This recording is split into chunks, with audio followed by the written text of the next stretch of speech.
was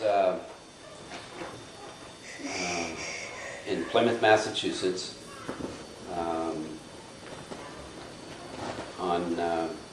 I was born on Hedge Road in downtown, in a big old home there. Then we moved to Boot Pond, to a home that he had built while we were living in Hedge Road.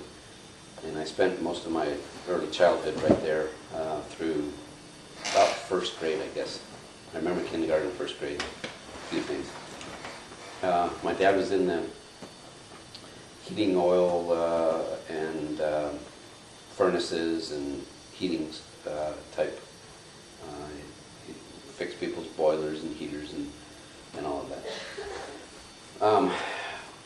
We would have occasional hurricanes that would come through, and we'd have these nor'easters and stuff, and the weather would bring,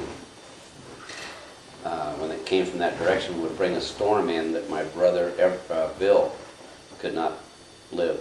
He couldn't breathe. He had asthma problems really bad, hospitalization and all that. Was just, he was very, very bad.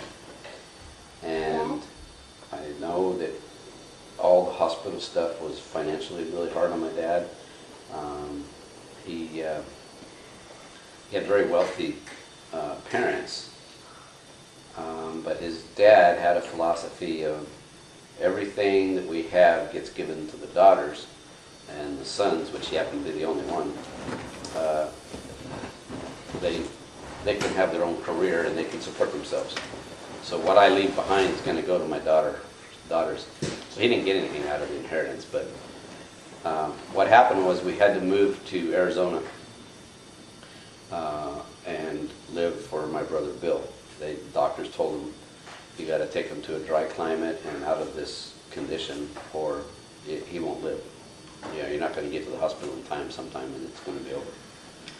So he sold everything, and we went to a